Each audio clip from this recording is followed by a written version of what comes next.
I think it's important to build a community around yourself in this subject. And for whatever reason, we just don't talk about finances within friendships, within relationships. In fact, as you know, finance is a huge stressor in marriages. So you think of two people who should be, that's like the closest relationship.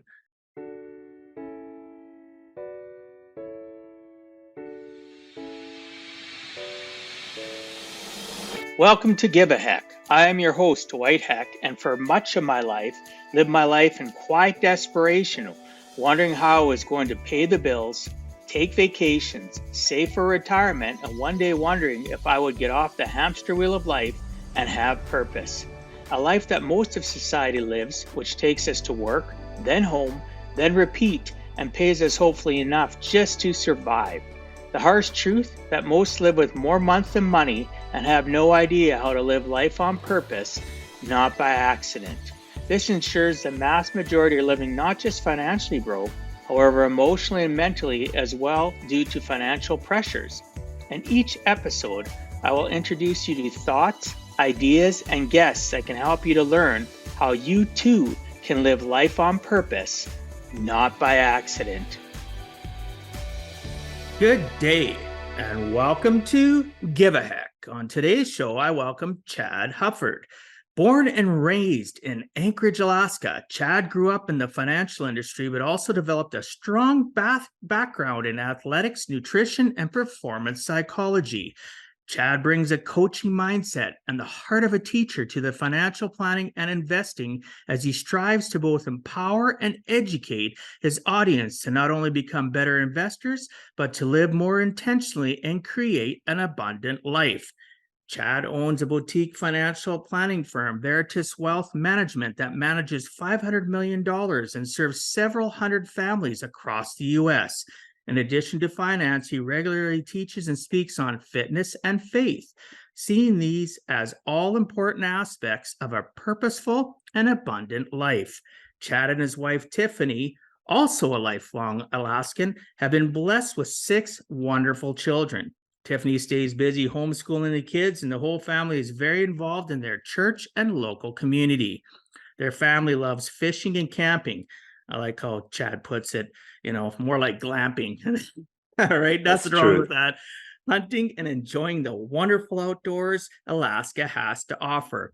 Believing that to whom much is given, much is expected, Chad strives to employ his knowledge and experience to serve and enrich the lives of those around him.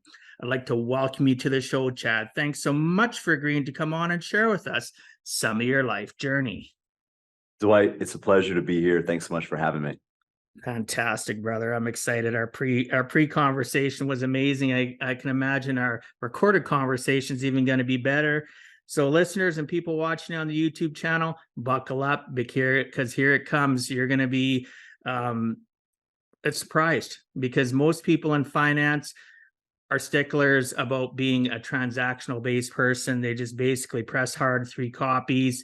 They find out very little about people.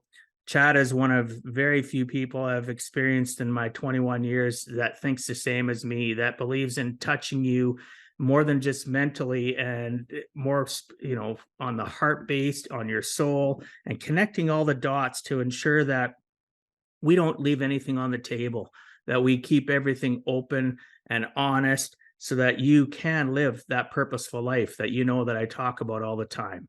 So Chad, do me a favor. We talked a little bit about it. Tell me your origin story. What are the key things from your childhood to adulthood that led you to where you're at currently? Well, as you know, Dwight, my background is actually in biochemistry. I have a degree in biochemistry, and my plan was to go into medicine. And that plan came to an abrupt halt when I met the woman who's now my wife in college. And she did not come from a stable home environment, had a very, very difficult upbringing. So Dwight, what I realized when we met was she didn't want a hotshot surgeon. What she wanted was a husband. She wanted a family. She wanted a father for her eventual kids. And I doubted my ability to balance life as a physician, life as a surgeon, and also being an excellent father, because I didn't want to be mediocre in either one. And I know there's some excellent physicians. We work with some amazing physicians. They're able to balance that. The way I'm wired, I don't think I would be. So I took 3 years off to really reconsider the direction that I wanted my life to go in a career path. And I started going back to my athletic background and started training some athletes, actually even training some soldiers, preparing airborne soldiers for deployments. It was going back some skill sets I'd already developed, but it wasn't something I really wanted to do as a career. I enjoyed it. It was fun. It was very fulfilling, but it wasn't something I wanted to do for the rest of my life. But I was brought back a lot to experiences in my childhood. And my dad did financial counseling. He was a financial advisor starting in the 70s before I was even born.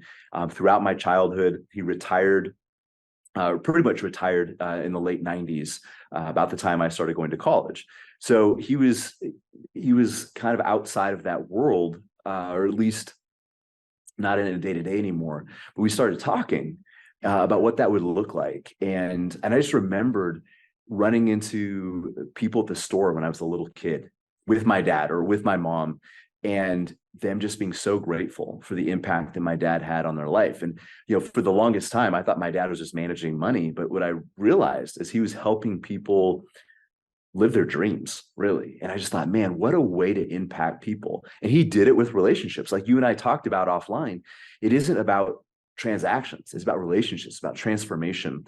And I came to realize, my dad wasn't just helping people transform their financial trajectory. He was helping them transform their life experience. And I thought, what an amazing way to impact the world. But he did it without sacrificing family, Dwight. And that's what was really important to me. And it was important to my wife too, when we were talking about pathways. And my dad was at every t-ball game, every basketball game, every football game. He was at the games I didn't want him to be at, because you can't argue with the ref or the umpire if your dad's there in the stands. So but here we are full circle. I've got 4 of my kids have football games tonight. And so we're going to try to figure it out. They're all in the same area, try to figure out, like, we'll swap out. My wife will be at one, I'll be at the other, and we'll switch. But that's the life I wanted. I wanted to eventually own a business, but I was afraid of having a business that owned me. And I felt like the financial industry was going to afford me that balance where I could be excellent in both, an excellent father, excellent husband, but still be excellent in my career and take that opportunity to help other people transform their lives. And I've been blessed to be in this seat. I've been blessed that God's been able to use me in this way. Blessed with the 6 kids that you already alluded to. It's not always easy, but it's always worth it. At the end of the day, you say it's not always easy, it's worth it. And that's what I always say to people. I just want to be happy all the time. Well, you know what? Without some trials and tribulations, without some angst, some things going on, it's almost impossible to experience joy.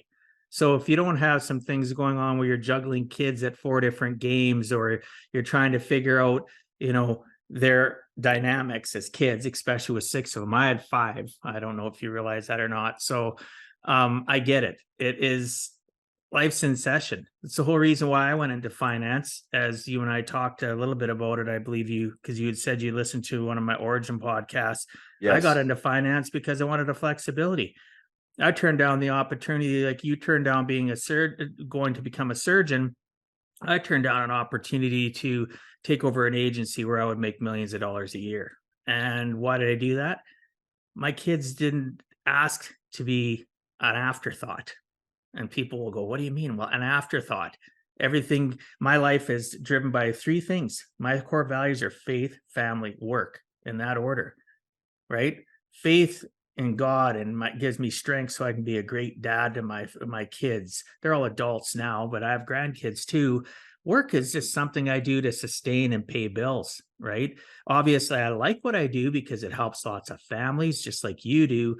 But at the core, my faith and my family are what keep me driven to want to go work and help others, because they give me so much joy, right? So I like how you put, though, as well, your dad transforms, life, gives life experiences.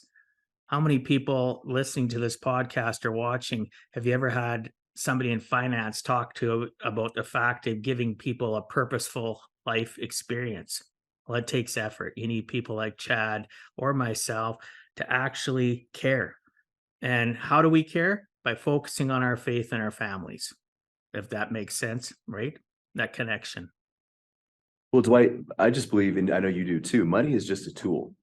And if we focus on the money, it gets very frustrating. And people start to worry. And you can live in scarcity and be worth $10 million, $20 million, $50 million.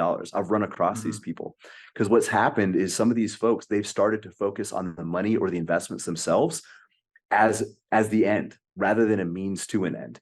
I believe investments in money, it's a tool. It's a tool to leverage and accomplish what's really, truly meaningful. And it can't be just about the money. It's just like if you're building a house, it's not about the hammer and the nails and the saws. And you're building a house. And you're building a home more than that. And I feel that finances are a way of building a better life. And if we're too, this probably sounds really weird coming from a financial guy, but if we're too focused on the investments, we actually miss the bigger picture. Well, we missed a journey called life. I tell people that all the time. Like, I have had clients, unfortunately, we've fired each other over the years. Like, let's be real. You're not going to get connected at the same level with everybody you deal with. I've had clients that literally have, I don't want to talk about, I don't want you asking me about this. I just want you to give me the paperwork, press hard, 3 copies, move on. And that's not the type of life that I believe anybody in finance should want, right? Whether it's on the receiving end or the giving end. I completely agree. I know myself when I'm dealing with clients, I tell them in life, we're gonna go. I do a lot of goal setting with people. So here's our Yes. goals. Here's what you're gonna do.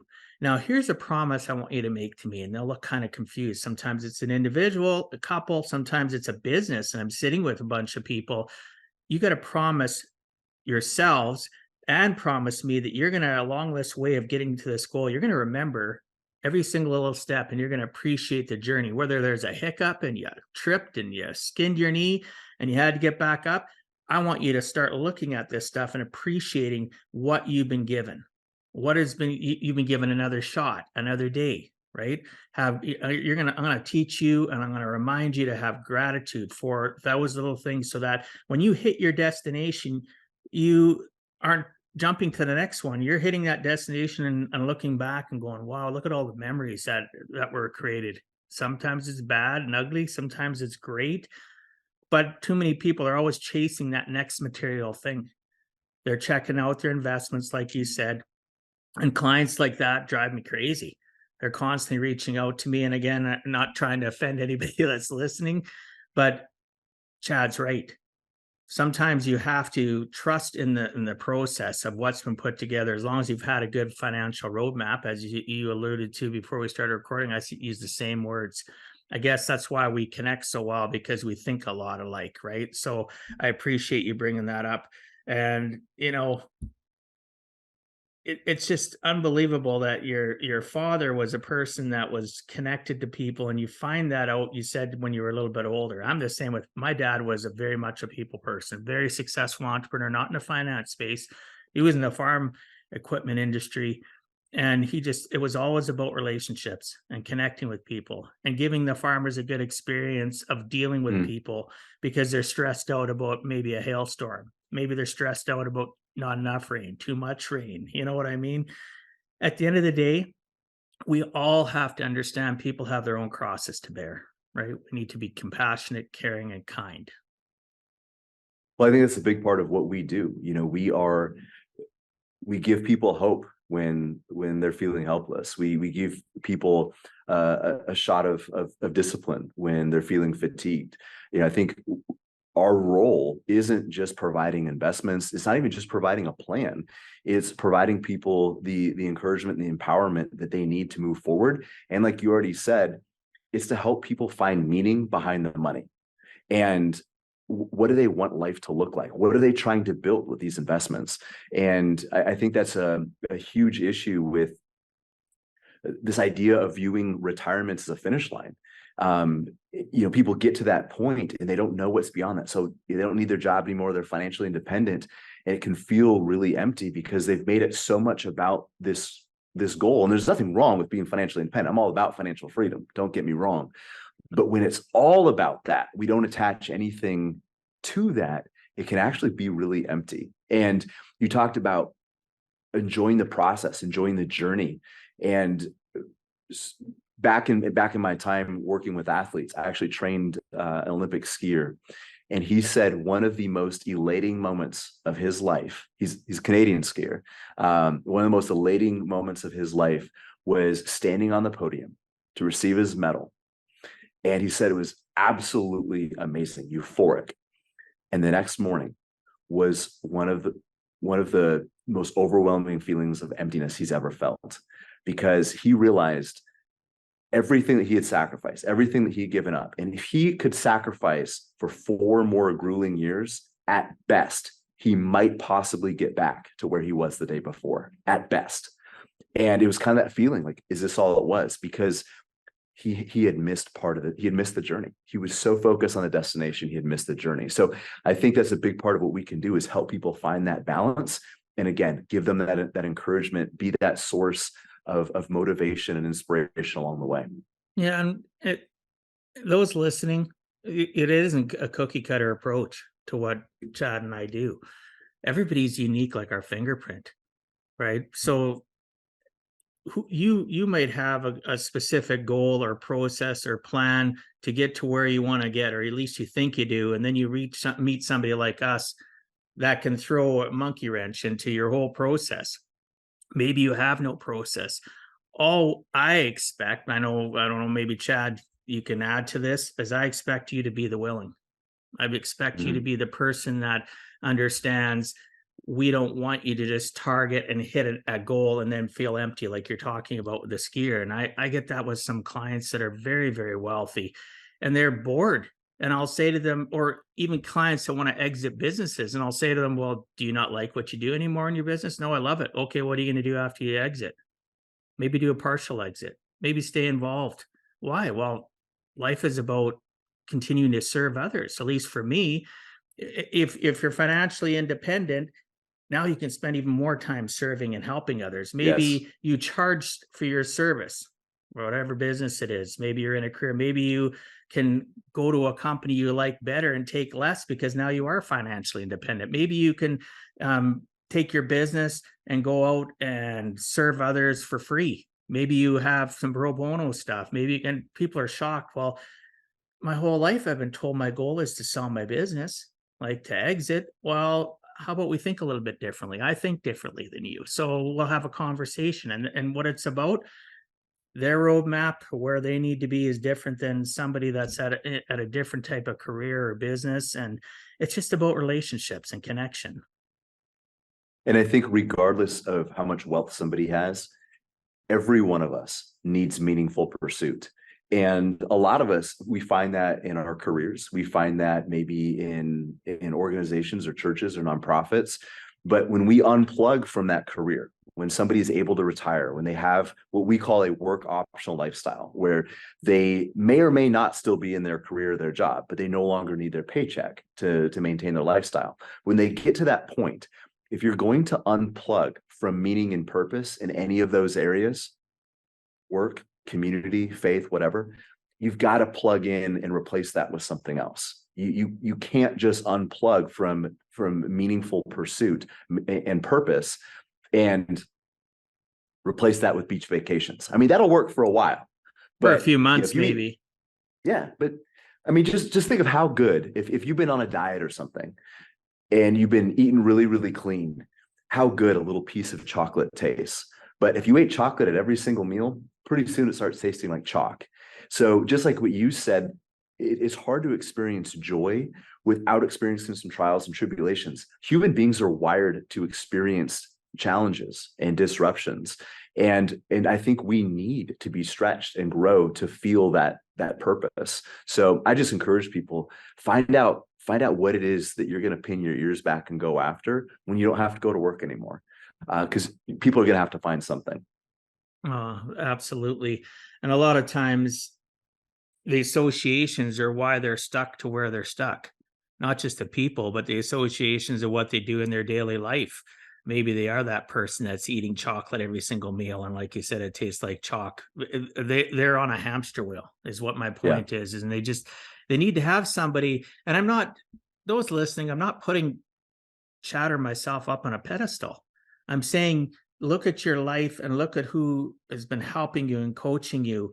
And if your finances, if you're not really dialed into them and you're not sure about what's going to happen next year with your for your financial future, let alone retirement or estate planning, you need to talk to people like us, because we do so much more than just talk about numbers. We're heart centered. We're working on the human condition to make a difference in your life so that you don't have to feel stuck anymore. And maybe you're listening to this podcast and you're realizing, I didn't even know I was stuck. Well, that's your first baby step, right? Let's move forward. Well, if I could add to that just a little bit too, Sure, of Dwight, course. I think it's important to build a community around yourself in this subject. And for whatever reason, we just don't talk about finances within friendships, within relationships. In fact, as you know, finance is a huge stressor in marriages. So you think of two people who that's like the closest relationship, but they still don't want to talk about finances. Then you think about friends or colleagues. Finances has become a taboo subject. And what happens is we end up doing finance alone. Dwight, I believe finance should be a team sport. We should have community around us, have people to encourage us, to lift us up, to push us forward, to be our cheerleaders, but also sometimes to correct us. And so I think it's important to have some professional coaching. Obviously, I'm a little biased, but I hire my own coaches. Actually have some in town this week working with me. But you also need that horizontal, that community around you. Just think of like the success of certain gym programs like CrossFit and things like that. It isn't because of any specialized workout routine. In fact, I would push back on some of what they do from from an exercise physiology standpoint. What makes it successful though is because people sustain it because they have community. There's a lot of people that I think are more worried about letting somebody else down than letting themselves down. And when somebody else is waiting at the gym for you, if you know that you're going to get a call, hey, it's 6:15, class started at 6, where were you? You're going to show up. Even if it's not for you, you're going to show up for other people. If we could create that same environment for finances and for life goals, I think this world would look a lot different. So people need to be vulnerable a little bit and allow people into their goals, hopes, and dreams, and even their financial struggles a little bit, and build that team around them. Oh yeah, and we want to be part of that team till the day they take their last breath or we take our last breath. Absolutely. That's my whole goal is and people wonder why I get invited. I've been invited to weddings, birthday parties, and these are clients that I've met. They weren't even friends prior, because I built that relationship. There's a connection, there's vulnerability. They know they can reach out to me and talk to me about anything. And you mentioned about getting coaching ourselves. Absolutely. And that's what my next question was going to be about, is personal development, right?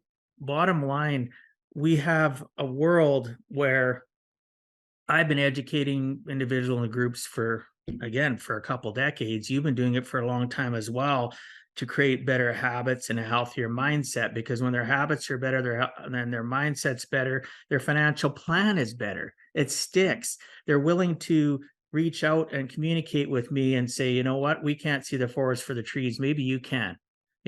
We've got a good grasp and we've been working a long time, but we like having that outside influence and we trust you. That's a know, like, and trust thing. So what do you do personally?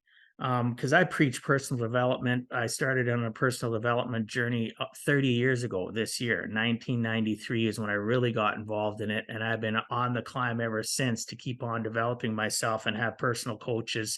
I was on a call last night for a few hours in a mastermind where we're not all in finance, but we're all entrepreneurs. We're all having our struggles or challenges or joys, and we're sharing and helping one another. What do you do in regards to your own personal development? You mentioned about coaches, but what do you do specifically, and how does that help you, do you believe, in your career, in your life, with your family even? Well, so one of the things that you said that's interesting about, helping people get their finances in order, one of the things I've noticed, and this goes back to one of your recent shows about intentionality, is when somebody is intentional about one big area of their life, whether it's their health, whether it's their finances, their relationship, if they have extreme ownership and intentionality in one area, that intentionality often seeps into other areas of their life as well. People who get on a better financial path, get on a budget, start saving for the future, have a financial plan, oftentimes start eating better. They start thinking about their future in other areas of life too. And that's what's been so incredible to me in this job, is seeing the impact that we can have. People like you and I, Dwight, that it's not just impacting their finances. We can help them live better lives in other areas, but that also means that we need to be better. We need to be continually improving. And I'm sure you've met people that claim to have 20 years of experience in an industry. You get to talking with them, you're like, no, it sounds like you've had 20 years of experience, or sorry, you've had 1 year of experience 20 times. They've just been doing the same thing over and over. They haven't really grown. They haven't stretched. And there's a saying that I really like, and it was the owner of a very, very fancy restaurant in New York, and he said at a conference, he said, "You can't fill up anybody else's cup if your pitcher is empty." And the reference, of course, is a waiter or waitress going around with an empty pitcher. You're doing nobody any good if your pitcher is empty. And of course, the metaphor is in a lot of different areas in life. But I just think as a business owner, pouring into the lives of not just my clients, the families we work with, but even our staff members, into my family and my kids, I need to always be improving. I need to be stretching. I need to be more vulnerable. I need to grow. I need to better myself so I can better serve those around me. So I don't know how much you want to get into this, but Yeah, go for it. Yeah. I mean, it starts with the very first part of my day, where I'll do some reading, I'll do some writing, I do a gratitude journal, listen to a lot of podcasts, a lot of books. I try to finish. I don't finish every book I start, but I try to finish 100 books a year or more. I'm actually writing my own book right now for the first time. We talked about your book a little bit before the show. But if one of the things I ask myself is, if I'm not failing at something, now hopefully not everything, but if I'm not failing at something, I'm probably not putting myself out there enough. I'm probably not challenging myself enough. So this is in areas of faith. It's in areas of relationships, and fitness too. The willingness to do difficult things, because when somebody gets a certain amount of success, it's easy for that success to go into a comfort zone. And then pretty soon after that comfort zone, complacency sets in. And then things start to unravel. And I just think for guys like you and I, Dwight, who have a lot of families depending on them, we have to stay uncomfortable. We have to continue to do difficult things. We have to stay willing to stretch and grow. Oh, absolutely. But it's true though, if we're not constantly growing, we get stagnated. Like, I look at people that reach that success, they reach whatever they're looking to achieve, and they derail their lives because they start going backwards. They get camped. And that's one of the things I talk about a lot with people, is the worst thing in life that's ever happened to me, and it still happens once in a while, not as frequent, is where my mental mindset gets camped. I think I've Mm. arrived, and really I haven't arrived. I should never arrive. I should always be on the climb. And people say, well, you can't enjoy life if you're always on the climb. You're always wanting to learn. Well, depends what feeds you, what satiates your life. For me, it is growth. It is going to specific type of conferences, reading certain books, listening to certain podcasts, communicating with great people like you. One of the reasons I started my podcast, as I mentioned to you, was to serve and help others. It wasn't about me. It was about making a difference on a global scale, not necessarily thinking that I'm the end all be all, because having somebody like you on, or even having somebody that's not in finance, guess what that does? It helps me continue to climb, to grow. and maybe I make a positive impact on them or one of the listeners. I don't know where it's going. All I know is that I'm not going to give up. I'm going to climb the rest of my life, and I don't want to be that person derailed and stuck ever, ever, ever, ever. Well, we talk about, people who, they find their groove, right? They're in a groove, or the different ways of phrasing that. But we kind of think of that somebody who's everything's flowing, everything's going well, Um, but then we also use a phrase, somebody stuck in a rut. If you think about it, hitting the groove and being stuck in a rut, the only difference is how long you stay there. And if we stay in that groove too long, that groove actually becomes a rut. So yeah, it's great to find that groove. And when everything's going well, life is flowing, your business is successful, relationship, whatever it is. But then you have to remain uncomfortable. You have to stretch just a little bit more, try something just a little bit different, and being willing to trip up and fail a little bit too.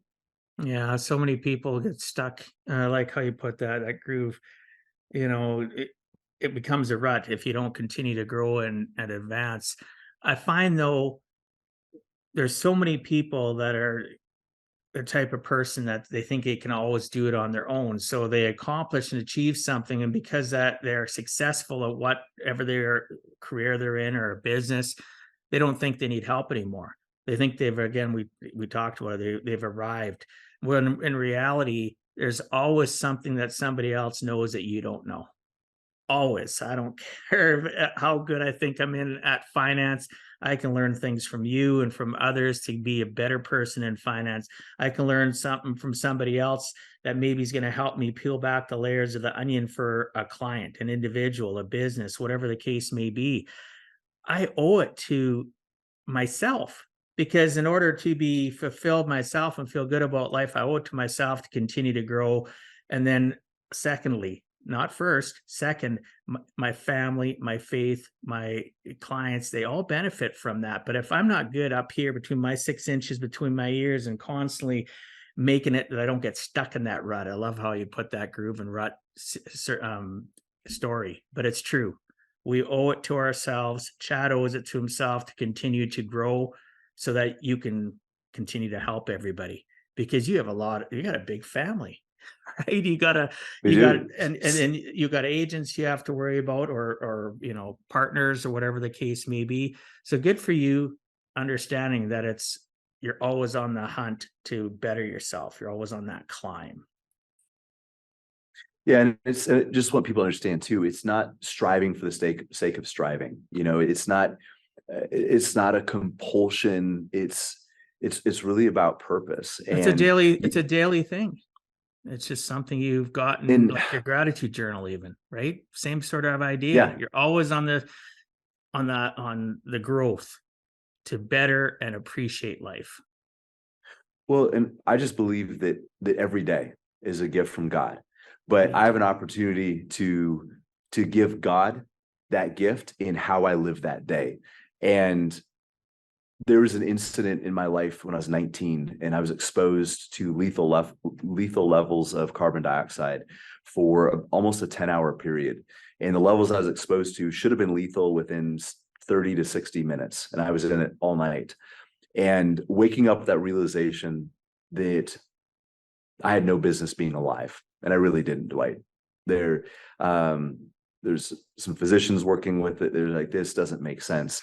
When you go to sleep, when you go unconscious with carbon monoxide, you don't wake back up. I kept waking back up, and it was a really slow and painful recovery. But at some point I got the realization that, I was 19, 20 years old. That could have easily been it for me.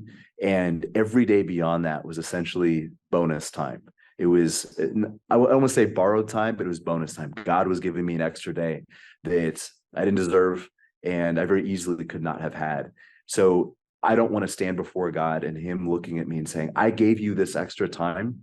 Why did you use it just to make yourself comfortable? I gave you that time, not for you, but so you could take what I've given you to bless others. So that's a big part of what I'm trying to do. And honestly, like you said, it makes it more fun when we're living outward focus, we're living to serve others. And don't get me wrong, we've got a nice life too. God has blessed us a lot in this journey, but it just makes it so much more fun when you're seeing the impact that you can have in the lives of those around you. And you don't have to own a financial company to do that. I don't care No, absolutely if not. you're a, care what you're doing. I mean, my sister-in-law, she works at a coffee shop and she loves it because every customer that comes through, she might only have 30, 60 seconds of interaction. And she tries in 30 to 60 seconds. She's like, I have the opportunity to change that person's morning and hopefully their day. That's how she looks at 30 to 60 seconds. And she's got to harness that. She does that with each customer that comes through. And it satiates her though. Absolutely. And it gives her Right? purpose. That's what we Yeah. talked about at the beginning. It gives her purpose. Yeah. And like you talked about the fact of being grateful. Even this morning, before I even get out of bed, I'm having gratitude for getting another shot, thanks God for giving me another day. For those that aren't faith bearing that listen to my show, because I know I have quite a few, it doesn't matter. Whatever works for you. If you want to worship the nature, you want to worship whatever, it doesn't matter to me. All I know is that when you wake up in the morning, having appreciation for being able to open your eyes, having running water, right? Being able to, because if you're able to listen to this podcast, you most likely have running water. You have food in your fridge, right? Appreciate that. It's a great start to the day. Your energy levels will be higher. I do the same thing. I don't have a gratitude journal, but I perform gratitude exercises in the morning before I get out of bed. I perform when I go to bed at night when I pray, and then I have gratitude for everything that, I look and I analyze my day. I had a couple bad hiccups. Like that's another thing I coach on. I've been working on for this is going on 5 years now on never having a bad day. I have bad moments, character building moments, and I teach that stuff to my clients. Well, how did I get to that point, Chad? Associations, mentorship, talking to other people, and then putting together what worked for me, my unique version of who my give a heck is, right? How am I helping people? And I talk to them about it. I share with them, like, you know what? It really sucked when I did that. When I learned this, you may not like what I'm going to teach you. I'm going to be real with you. But the thing is that the only difference between you and I is I'm on the journey here, you're on the journey there. You can catch up, right? And I'm going to be there by your side and help you. And that's how I utilize, not just even in my church community, my friends, my family, having those conversations. As you mentioned, we don't talk enough about finance. We avoid it, when in reality, we should be talking about it more and how it ties to the human condition. Hey, John and Sally, you're friends of mine. You're having some marital problems. I know one of the top things that cause marital problems in the world today is finances. Would you like to talk about it? Is there something let's get together for a coffee. Let's just have a conversation. I promise you won't talk about any products or services. Let's just have a conversation. Maybe I can help you. And if we put ourselves out there more like that, and that's one thing I strive to do more, I should do more, is put ourselves out there when you see people hurting. Because unfortunately, a lot of people's trials and tribulations today, from depression, anxiety, the list goes on, is tied right to their finances and lack of knowledge of how to control or have that financial roadmap. Wouldn't you agree? I do. I do. And one thing that's interesting that you just said, though, you talked about gratitude as an exercise, because I think this all ties in, because it might be easy for some people listening thinking, well, those guys, they have businesses, they're doing well. Chad's got 6 kids, Dwight has 5 kids. Like, they've been blessed in all these different ways. It's easy for them to be grateful. But if somebody can't learn to be grateful with little, it's going to be very hard for them to be grateful with a lot. And there's a saying that says fish discover water last. What that means is when we're surrounded by things, we often don't pay attention to them. We neglect them, or we just have a tendency to overlook them. And I think, like you said, the folks who are listening to this, they probably have running water, they have electricity, they have Wi-Fi. They probably have a lot of blessings that they take for granted every day and they overlook. And that's why I do a gratitude list every morning, 3 things I'm grateful for, because it forces me to think of those relatively commonplace, mundane things that, wow, like I really depend on. Like it really changes my day when my lights come on, when my warm water comes on when I want to take a shower, just those little things. And gratitude and exercise is so important. People talk about having an attitude of gratitude. The exercise comes first. It's a practice. It's a discipline. It's a muscle that we need to build up. It's a And then habit. the attitude comes later. Yeah, we have to commit to being grateful before we feel grateful. Yeah, and that's the biggest thing, though, is people have never been taught our education system. This isn't to pick on our education system in North America and really the world does not focus on life skills or teaching people how to pick themselves up or how to. I'm not even talking about the lack of financial training, which they should start at a very young age, budgeting, which I focus on specifically. And I wanted to ask you about that as well, because it's come up, you've mentioned it as well. I think the biggest thing, like I have a workshop series that I've been utilizing for 20 years that I sit and present one-on-one or in a group setting, large group setting on stage. And most people don't understand the simplicity of their inflows and outflows of money. They don't understand the rules of the money game. One of the number one rules of the money game is, do you understand that if you make $1 and you spend $1.50, that you're in trouble? Now, it can be temporarily. I've been there temporarily where I've had to spend more than I brought in because I'm struggling as a single dad raising 5 kids. It was a grueling. It was a struggle. The thing that kept me grounded, that kept me moving forward, even when I knew I was spending more than I was making, is my budget, because I could foreshadow the future. I could see, oh, it's tough this month, but next month it's going to be better. Or, oh, look at all these things that I have. I need to teach my clients the difference between a need and a want. I've been teaching my kids, Chad, since they were really little. And they used to drive them crazy, brother. They'd look at me and they go, yeah, we know it's a want. It's not a need. I got to a point I didn't even have to say anything to me because they'd come up to me and say, Dad, we need this and this and that. And they'd look at me and I wouldn't say anything. And they just got to a point, I developed that habit into them. And now as adults, have they all got it? Not really. Not everybody follows what you teach them, just like our clients. But at the bottom line, we need to understand that budgeting is so key. So those of you listening or watching, budgeting is not painful. Anybody that told you it's painful to live a structured life and understanding your numbers doesn't understand the fact that you can have paid vacations where you don't live it off a credit card. You can have paid holidays where, like Christmas, where you're not taking the next year to pay it off. You can save consistently for your future and then live off the difference. But that's all done because I structure and through budgeting. So how do you approach budgeting when you're dealing with your clients? Can I push back on one thing you said real quick, and then we'll jump into this? Absolutely. So I know what you're saying, but you said budgeting isn't painful. It can be uncomfortable, but that's part of life. Mm-hmm. So, but budgeting can be painful especially when you're getting started. But you know what? Being broke is painful. Being in debt is painful. It can be painful to go to the gym.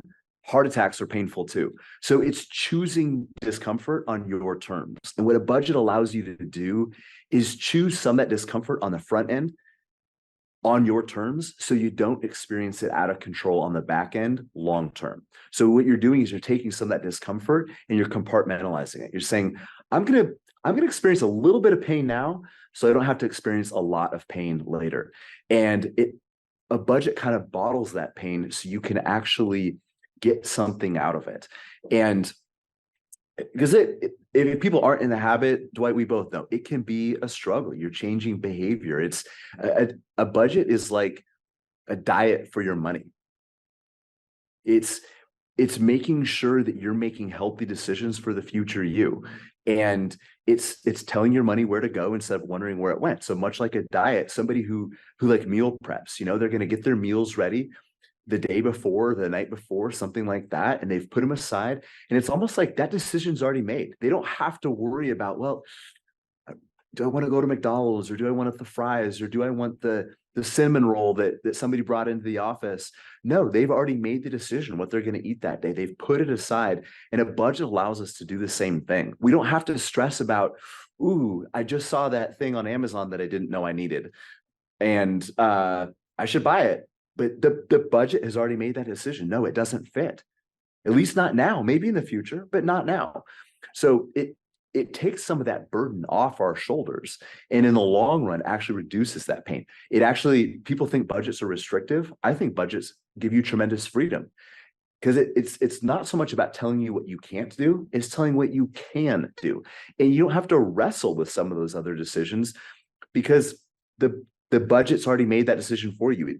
It's like guardrails on your path. You don't have to worry about going off, because the budget's saying, no, no, no, here's where you need to be, right here, straight and narrow, and not wrestling with, oh, should I buy that thing? Should I go on that vacation? No, look at the budget. Budget says we can't do it. I don't have to worry about it. And I can tell my Aunt Sally, sorry, I can't go to Dollywood with you this year, and whatever uncomfortable vacation your Aunt Sally is trying to get you to go on. But you know what I mean? Like, Yeah, of you course. I do. You don't have to wrestle with some of those things that people wrestle with, because you make the budget, you allow the budget to guide your saving and spending decisions. And you mentioned the kids. When people mention budgets and kids, first thing I think of is kids are a lot like money. If you don't tell them what to do, they're probably off wandering around doing something you don't want them to do. So kids need discipline so they can stay productive. They need a pathway. They need something to follow. Our money does too. Because if we don't tell our money what to do, it's probably wandering around doing something that we don't want it to do. Well, and yeah, and then all of a sudden we hit a point in time in our life where those are the clients that it breaks my heart the most, that get referred to me and they're thinking they're a few years, pardon me, away from retirement, when actually they're maybe a decade away, because they've Sure. never had any proper planning, and they've been throwing spaghetti at the wall hoping things stick their whole lives. And you're right, budgeting initially is painful. I will correct myself. It is initially painful. I remember the first time I ever was introduced to budgeting, and it was just like, no, I've been told my whole life budgeting sucks. I'm gonna be so restricted in my life. But you're right, it is a freedom. It's a freedom to understanding one of the things, and then we're gonna wrap it up here soon. I talk to people about gifts. Why do I need to put that in? Well, what's the worst month of the year for you? Well, usually a couple months, November, December. Why? Well, I spend all this money. So a client I was on doing specific budgeting with on a Zoom call just days ago, they spend this amount of money. And when we were done doing their budget, we went through and we had a conversation about every entry, and then we added stuff that they didn't think, right? I let them think first, and then I add, right? And gifts. And I said to her, why are you buying this gift for your niece? You said you spend a couple $100 on her birthday. And you mentioned in our conversation that she doesn't even appreciate you. Why are you spending $200 on a child that you say you see maybe twice a year, and they're a teenager? You're doing it because you feel obligated? Do your family make you feel guilty? So I'm driving down into it to make her realize that she doesn't have to buy her niece something. If she wants to buy her something small, buy her a gift card, and then put that amount in. You're never going to spend more than $50, or now maybe it goes down to zero. Oh, look, see this other goal? That $200 can go towards that. Wouldn't that be amazing? Making them think through that budgeting process excites me, actually. I don't know about you, but I actually like helping people budget. Again, it's painful for them, I get it. But I can see the fact that we can alleviate that pain. Yeah, and the pain is short term. The pain is short term. The freedom is long term. And it's funny that you mentioned gifts, because that blows my mind sometimes. Like Christmas surprises people every year. Like, oh, it's in December again. Like, oh my goodness, yeah, kind of like last year and the year before that. And the people open up their credit card bills in January and like, oh my goodness, what happened? And they do it every January. But it's getting ahead of your finances. It's getting a step ahead, so you can proactively look at what you're going to be spending in the month ahead, rather than opening your credit card statement and reacting to it thinking, oh my goodness, this is out of control, and then repeating the whole process for the next 30 days. Yeah, absolutely. I want to respect your time, but we talked about this initially. I'm going to wrap this up, and we're going to call this part one of a part two is going to come up, because I think there's too much stuff that we haven't even touched on the surface in regards to the human condition and how we can help people. Budgeting is just a start. We haven't even finished discussing all the different things of how budget can help per person and how it's changed our lives, and sharing stories. And I think that's important for the listeners to hear some of the stories of people that a budget has done extraordinary things for you, right? As their representative, and how you've seen it change their lives. And I have stories like that too. And sometimes the best podcasts are just stories of what can be possible, that it is possible, right? That we're not just talking out of our ass, like some people would say, right? Well, and we can save this story for next time, but I would not have my business if I don't have a budget. We went through some very, very lean times. And in fact, I'll tell you a very specific story. Ask me about the groceries. That's all you need to say. Okay. Ask me about the groceries next I time. will. But without a budget, I would not be sitting here today. I would not be in this career. I would have lost my business without being on a budget and paying off debt. So that's something we can talk about next time. Sure. Sounds great. But for those people listening, budget can sound like a dirty word, but again, it goes back to intentionality, and a budget helps you live life more intentionally. And to use your words, it helps prevent you from living life on accident. Yeah. And I was tired of it. And when finance came into my life, it made a difference. And we can talk more about that in part 2.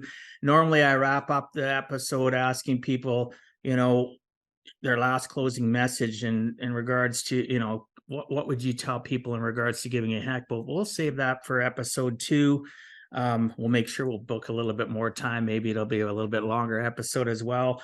So I appreciate you being on, Chad. Listeners, people watching, part 2 will be out the week after this one. And we're going to definitely ask Chad about groceries. We got to ask that. So sounds great. Thanks so much for being on part 1 of our journey on Give a Heck, Chad. I appreciate your time and sharing some of your experiences so that others too can learn it's never too late to give a heck.